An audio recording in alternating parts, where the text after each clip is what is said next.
Negative marking जो है ये सबसे पहले किसी भी प्रश्न को आप कम से कम 3 से 4 बार पढ़ें, चाहे प्रश्न सरल हो चाहे हार्ड हो, 2 से 3 बार तो कम से कम पढ़े ही पढ़े।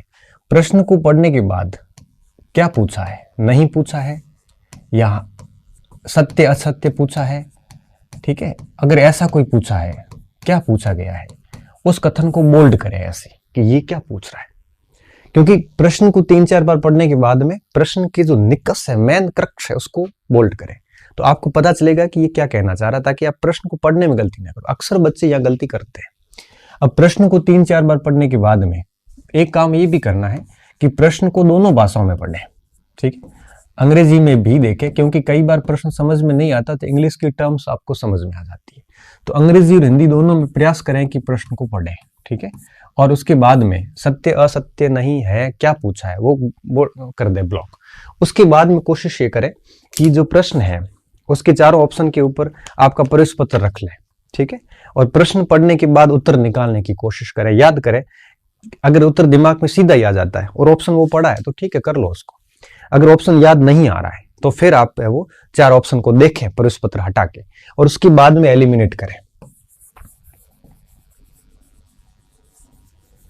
ठीक है। उसके बाद में क्या करें, एलिमिनेट करें। एलिमिनेट कैसे करना, जैसे मान लो ए बी सी और डी, अगर सीधा उत्तर आ जाता तो सीधा कर दो, नहीं तो सीधा आने तो भी आप ये करो, जैसे सी हो नहीं सकता, ये डी हो नहीं सकता, ए हो नहीं सकता, फिर बी कर दो। इसे कहते हैं 3 विधि, इस विधि को कहते हैं एलिमिनेट विधि। ये 3 एलिमिनेट करके चौथा उत्तर अपने आप निकल गया। इसमें क्या होता है, कॉन्फिडेंस आता है। आप एक सवाल ऐसा करके जब दूसरा करोगे ना तो अंदर से एक अलग टाइप की फीलिंग आती है कि चलो पहले वाला मेरा सही हो गया, चाहे वो गलत हो रहा है, फिर भी आपको अलग से कॉन्फिडेंस, अंदर से गजब तरीके का कॉन्फिडेंस आता है। तो हर प्रश्न को इस टाइप से करो आप, ठीक है, एलिमिनेट विधि। और अब देखो, तो नेगेटिव मार्किंग से बचने का एक ही तरीका है, प्रश्न को 3-4 बार पढ़ो और हिंदी और अंग्रेजी दोनों भाषाओं में पढ़ो, और साथ में एलिमिनेट ऑप्शन रखो। आप पहले ऑप्शन देखो ही मत, ऑप्शन नहीं देखे, प्रश्न पढ़ा 2-3 बार, सीधा उत्तर सोचो, अगर आ रहा है उसमें है तो उसके बाद में 3 ऑप्शन एलिमिनेट करके जो आपके दिमाग में आया फाइनली वही कर लो आप। अगर आपको ऑप्शन बिना देखे उत्तर नहीं आ रहा है तो पेपर हटाओ और चारों ऑप्शन को एलिमिनेट करके इस तरह से उत्तर निकाल दो। आप पहले से लेके लास्ट तक ऐसे ही चलो, ठीक है। और सबसे खास बात, अगर चारों विकल्प नहीं आ रहे हैं, अगर चारों विकल्प नहीं आ रहे हैं, एक भी एलिमिनेट नहीं हो रहा है आपसे, तो फिर उस प्रश्न को आप रेड गोला कर दो, उस पे समय बार बार खराब ना करो। क्यों?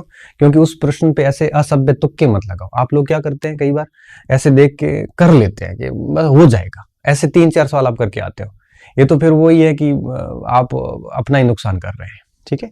अगर आपको 3 विकल्प नहीं आ रहे, मतलब इनमें से एक ही एलिमिनेट हो रहा है, 3 का आपको कोई पता नहीं है, देखो 4 ही एलिमिनेट नहीं हो रहे हैं तो बिल्कुल छोड़ दो। अगर 3 एलिमिनेट नहीं हो रहे तो भी उसको प्रश्न को छोड़ दो, आप ऐसे प्रश्न ना करें। अगर 3 में अगर 2 एलिमिनेट हो रहे हैं, जैसे ए और डी पक्का नहीं है, अब सी और बी में है, तो ऐसे प्रश्न तो कर ही ले आप, फिर तो रिस्क तो लेनी पड़ेगी। और अगर 3 एलिमिनेट हो रहे हैं, ऐसे करें। तो प्रश्न करने कौन से हैं पेपर में, या तो 2 ऑप्शन आप एलिमिनेट कर पा रहे हैं, या तीनों एलिमिनेट करके एक ऑप्शन बच रहा है आपके पास, ये तो पक्का सच उत्तर निकलेगा, और इसमें फिर आपकी आधी उसमें प्रोबेबिलिटी रहती है। तो ऐसे सारे प्रश्न कर ले, ठीक है, जितने भी आ रहे हैं आपको सारे कर ले। तो इस तरह से तुक्के में भी थोड़ा सा ध्यान रखें कि अगर 2 ऑप्शन कंफर्म हो आप कि नहीं है यार, तो वो कर लो। अच्छा, ऐसा कोई प्रश्न जो आपने कभी सुना ही नहीं है, तो जब प्रश्न ही नहीं सुना है तो आप एलिमिनेट कर ही नहीं पाओगे। ऐसा प्रश्न कभी अटेंड ना करें।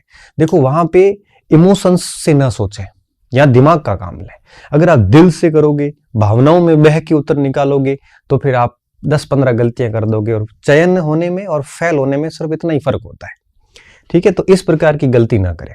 एलिमिनेट मेथड हमेशा अपनाएं, क्योंकि इसमें जल्दबाजी की कोई गुंजाइश नहीं रहती। अंग्रेजी और हिंदी दोनों में पढ़े, चाहे आपको इंग्लिश नहीं आ रही तो भी पढ़े, क्योंकि नोट तो नजर में आएगा कम से कम। प्रश्न को 2-3 बार, कम से कम 2-3 बार, 4 बार पढ़ते हो और भी बढ़िया, 2-3 बार पढ़े ही पढ़े। और सबसे महत्वपूर्ण और सबसे आखिरी और सबसे महत्वपूर्ण बात कि इतना करने के बाद फिर आपको बबल्स भरना है, और गोला भरते वक्त पूरा ध्यान रखना है, कोई जल्दबाजी ना करें कि डी ये आ रहा है तो उधर चला के डी भर दो। यहां पे बिल्कुल समझदारी रखें, और इस तरह से 1 से 150 तक चले आए, ठीक है। ठीक है। और जो रेड पेन ये ऑप्शन है, इनको मत छेड़ें आप, इनको बिल्कुल टच भी ना करें। क्यों? क्योंकि ये आपको नुकसान ही देंगे, फायदा नहीं दे सकते। 3 ऑप्शन नहीं आ रहे, एक आपको एक ही आ रहा है, एक है कि नहीं, उस 3 में से कैसे तुक्का मारोगे आप? ऐसी गलती है वो ना करें। और सबसे एक महत्वपूर्ण बात मैं और बताना चाह रहा था, जैसे कोई सन पूछा गया है, ठीक है, सन पे कभी तुक्का ना मारे, क्यों? कोई पता नहीं। जैसे परिभाषा पूछ ली, इस पे कभी तुक्का ना मारे। क्यों? क्योंकि क्या पता किसकी परिभाषा है। ऐसे कोई तथ्य पूछे जाते हैं, गहरे तथ्य, कृपया करके ऐसों पे कभी तुक्का ना मारे। अगर आपके अंदर बहुत ज्यादा ही खलबली मची हुई, नहीं एक तो तुक्का मारूंगा, तो फिर कहां तुक्का मारे? जहां विश्लेषणात्मक प्रश्न हो, है ना। विश्लेषणात्मक प्रश्न पे आप तुक्का लगा सकते हैं। जैसे कौन से कथन सही नहीं है, 4 कथन आगे, साइकोलॉजी में विश्लेषणात्मक ज्यादा आते हैं प्रश्न। ऐसा कोई कंसेप्चुअल प्रश्न आता है जहां तथ्य नहीं पूछा गया, आप मेरी भावनाओं को, बात को समझना, जहां कंसेप्ट पूछे गए। जैसे मान लो मेरा पूछ ले, मैं मेरे पे उदाहरण देता हूं। जैसे पूछे कि मेरा जन्मदिन है, जैसे आ गया 3 जुलाई, 4 जुलाई, 5 जुलाई, 6 जुलाई, यहां तुक्का मत लगाए। लेकिन अगर ये आएगा निम्नलिखित में से कौन सा मेरे बारे में कथन सत्य नहीं है, फिर 4 कथन आ गए उसमें, यहां आप तुक्का लगा सकते हो, थोड़ा बहुत चल जाता है, उपयोग सभी वगैरह में चल जाता है। लेकिन इस स्थिति में तो कभी तुक्का ना लगाए। विश्लेषणात्मक में लगाया जा सकता है तुक्का, ठीक है। और वो भी कब? जब आपको लगता है कि ठीक है, 1-2 ऐसे कर लेते हैं तो करना, अदरवाइज नहीं करना, ठीक है। इन बातों का पूरा ध्यान रखोगे तो मैं दावे के साथ कह सकता हूं कि आपका पेपर बहुत बढ़िया जाएगा, ठीक है।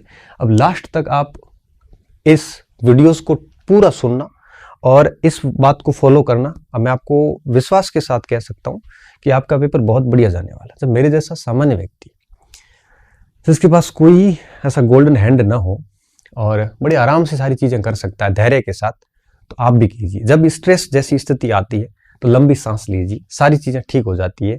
और 2-3 बार डीप ब्रीथिंग करते हैं तो स्ट्रेस रिलीज हो जाता है, ठीक है।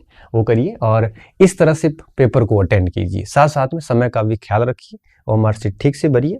और इन बातों के साथ में मैं मेरी बात को यहीं खत्म कर रहा हूँ।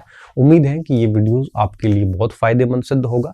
मैं आपका समय नहीं खराब करना चाहता था, लेकिन मैं चाहता हूँ कि इसकी वजह से अगर आपके 2-4 सवाल भी सही होते हैं तो मेरा ये मैंने जो आपका आधा घंटा लिया है, ये आपके लिए फायदेमंद होगा, नुकसान नहीं होगा, ठीक है। और अगर कोई फिर भी, मुझे नहीं लगता कि कोई प्रश्न शेष बचा है, फिर भी कोई छोटा मोटा प्रश्न शेष बचा है तो उसका उत्तर खुद से तलाश लेना। और मिलते हैं वापस पेपर आपका होने के बाद में। जैसे आपका पेपर हो जाएगा उसके बाद में आपके 27-28 फरवरी के आसपास आपकी आगामी जो परीक्षाएं हैं, first grade, second grade, third grade, college lecture, इनके ऊपर मैं एक वीडियोस बनाऊंगा। और आपको किस और जाना चाहिए, किसकी तैयारी करनी चाहिए, इनकी वैकेंसीज कब आएगी, ये सारी बातें मैं करूंगा। अभी मैं इसलिए नहीं कर रहा हूँ क्योंकि आप इसमें डिस्टर्ब होंगे। मैं चाहता हूँ कि आप अपना ये अध्यापक का पेपर पूरे दिल से दे दें और जैसे ये पेपर हो जाएंगे आपके, उसके जस्ट अगले दिन मैं ये सारे वीडियोज आपके एक दिन लाइव आके सारी चीजें आपको बढ़िया तरीके से समझा दूंगा, ताकि आप अपना अगला टारगेट लेके बढ़िया तरीके से तैयारी शुरू कर सकें। बहुत बहुत धन्यवाद विद्यार्थियों। अच्छे रहिए, मस्त रहिए और हंसते रहिए, पढ़ते रहिए, स्वस्थ रहिए और मेरी शुभकामनाएं हमेशा आपके साथ है और आगे भी आपके साथ रहेगी।